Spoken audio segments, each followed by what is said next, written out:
I just spent 2.5, 3 minutes analyzing a whole bunch of data. I was able to get my turnover rate, look at the BLS numbers, Bureau of Labor Statistics, and a ton of trend analysis. But I didn't do it by myself. I leveraged AI, and I want to show you how. Hi, I'm Trent Cotton, your human capitalist, and what I want to do in this video is walk you through how to use a tool like ChatGPT to take large amounts of human data and turn it into very, very critical insights that you can provide to your client. So with that, let's dig in.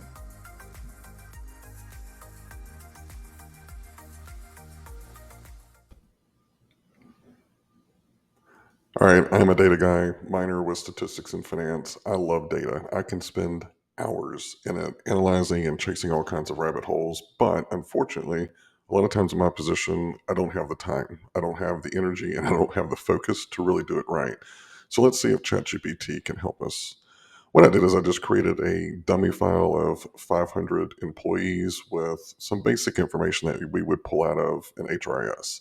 Now, I wanted to give one caveat. If I were you and you wanted to use ChatGPT, unless you're on the enterprise plan that will actually go in and protect your data, I would mask as much information as I possibly could. So I wouldn't have any company information. I would probably just use like first name of employees so that way I can protect their anonymity. So if you're going to do this, just understand that when you put it out here, it's out there, it's live, protect your employees and protect your data. All right. So with that, I have no problem. I'm using a demo employee file. So the first thing I want to do is I want to say, what is my organization's turnover rate? And I'm going to provide the formula you use. And the reason I ask for the formula is I don't trust anything, so I always want to see how it's calculating it. Um, Also, too, whenever I'm presenting the data, I always like to actually have the formula at the top because a lot of executives sometimes they think they know how the turnover rate is calculated or whatever kind of analysis you're doing. You want to be able to go in and actually show, hey, this is how I calculated it. All right, so right now we're sitting at 36.2% have left the organization during the observed period. Took me a lot less time. All right, now let's dig in a little bit deeper. What if I wanted to look at, is there a particular generation that is turning over more so than the other? So I'm going to ask it, what is my turnover rate by generation? Provide in graph format. We're going to see, because sometimes it gets a little confused by this, or I'm sure it's not confused. I just haven't created the right prompt for it, but let's see what it turns out. Well, no, this is good. All right, so we can see Gen Z is hovering right around, looks like 34%, but we have our top two are Gen X and Millennials. Fantastic. That's some interesting information. I like to kind of get in there and try to figure out, all right, why are some of these leaving? So I'm going to just look at millennials, for millennials. Can you graph why they are leaving by reason?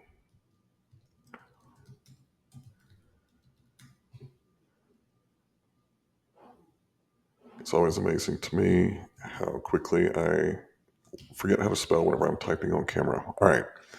So I've told it I want you to only look at the millennials and I want you to break it down for reasons because in the subcategory of the termination, it has performance, it has a reduction in force. So I can see that for our millennials, the driving factor is for performance. Relocations, small, they tend to like our culture, is within kind of the margin. We are starting to see some better offers, but when we do a reduction in force, for some reason, millennials are one of the first to go. So I would want to dig into that. All right. Now, let's see if it'll do this. Let's see, how does this compare to the information provided by the Bureau of Labor Statistics And if you just ask this in general, it's just going to give you a very general answer. Let's say that I'm a tech company. I'm going to say I am in the technology sector. Sometimes this works, sometimes it doesn't. So let's see. Overall is 36, which is severely higher. Looks like as of September, the total separation rate for the information sector was 3.3 and 4% for business services. So we're significantly above that. So it's interesting information, all right? So that's termination. Pretty easy, cut and dry, right?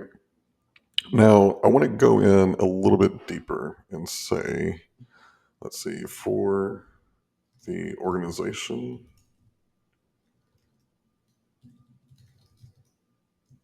turnover rate can't, let's see, is there a manager who has a higher rate than others?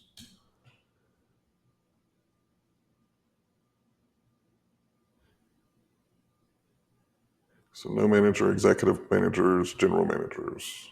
All right.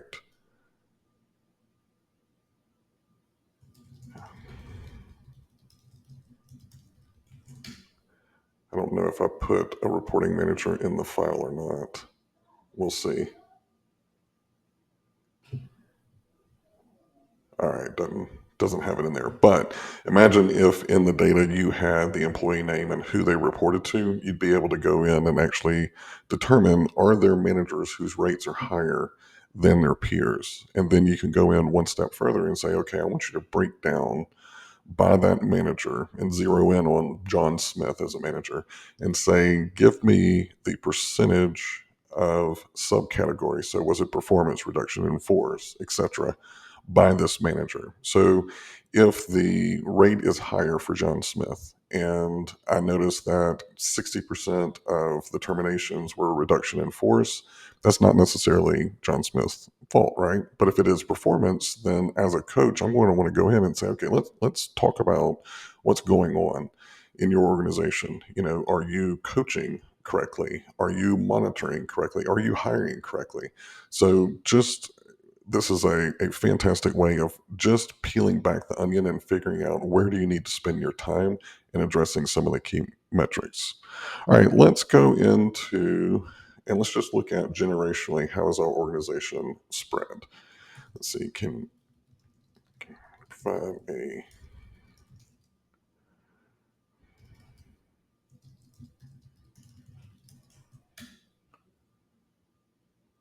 let's just see if it can tell me who and where most of my employee base is. It's Gen X and Millennials. Great. And one of the things that you'll notice here is a breakdown of turnover by department, strategies to reduce millennial turnover. So if I wanted to go in and say, all right, you know, I've got some really detailed information as to why people are turning over. In this particular file, I kept it very, very generic. But in most HRS, you can get down and get very granular. This is where you can start digging in and saying, okay, why are millennials leaving? Or why is their retention rate higher than, let's say, Gen X? What's going on? That could be an indication of what's going on in your culture and some things that you need to maybe work on at a generational level, not necessarily at an organizational level. Also, you can look at salary.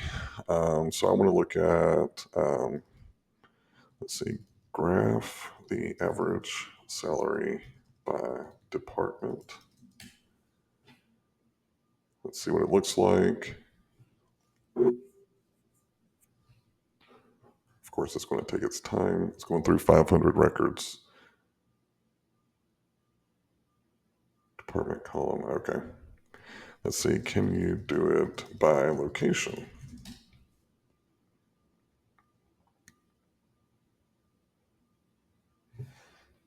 All right, we can see we have some equity going on among all of the different cities.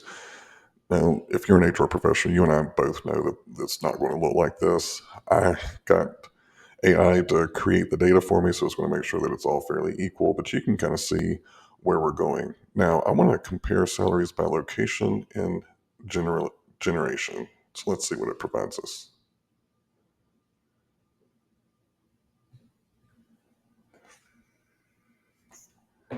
All right, so let's make this a little bit bigger. All right, so we can see these are our baby boomers, Gen X, Gen Z, and millennials. On average, let's see, in Charlotte, it's good to be Gen Z. That's also good to be Gen Z, it looks like, for everywhere except for Houston. Baby boomers are ruling the roost in Houston. So this is some interesting data that, if I'm looking at how the organization is changing over time, and I've got an entire, let's say I uploaded 5 years worth of information, I'll be able to also do some trend analysis. Are we seeing millennials take over in terms of proportion of the organization? If so, and we know that on average that they are paid lower, do we need to go ahead and start looking at building out some salary bands or building out a salary structure that's going to accommodate the millennials? Because if they start to see that, hey, I'm not as paid as highly as the market, then that could greatly affect your turnover rate. All right, let's see. Um,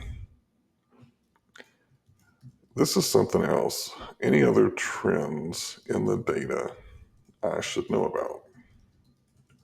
And this is why I like using AI, is because a lot of times whenever I'm preparing data or I'm looking for an answer, I'm trying to justify my hypothesis. AI really doesn't have any motive. So it can go in and it can analyze your information and say, hey, here's some other things that you probably need to look at. So, perfect example. There's a weak correlation between tenure and base salary. Suggests that tenure no longer is necessarily correlating to high salaries within your organization. That could be good, that could be bad. It shows the age distribution, and it also brings out gender representation. So 76% of our organization is female, or excuse me, male. So I would probably want to start working on some DEI recruiting, some retention aspects. Turnover reasons, most are voluntary, and the leading subcategory for terminations is performance. So my involuntary is led by performance related terminations. That may mean that I need to do some training with our executives and with our managers. It could mean that I need to look at the hiring process because we're bringing in crap. There's a whole lot that goes in there. But again, this is pointing something out that maybe I didn't realize that this is a problem. Common job title is consultant.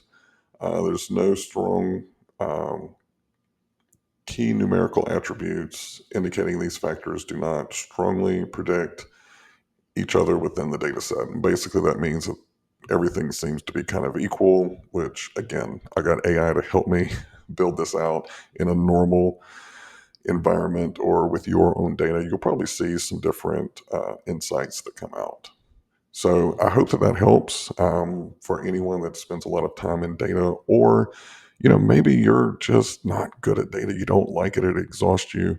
ChatGPT is a fantastic way to take massive amounts of information, throw it in there, and start asking it questions. And you can also just copy and paste these into a presentation. So I hope that this was helpful, and stay tuned for more ways that you can leverage AI in HR to make you become the human capitalist strategist that you want to be. See, that was easy, right?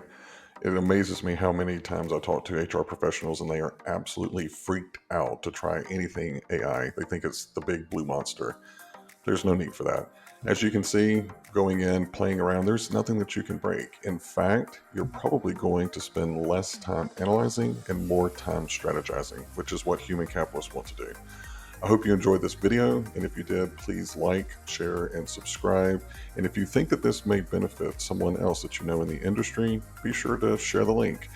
If you are interested in staying up to date on new prompts, new things with AI, there is a link in the description where you can go and just give me your email. I promise you I won't send trash. I'm only going to send you the good stuff.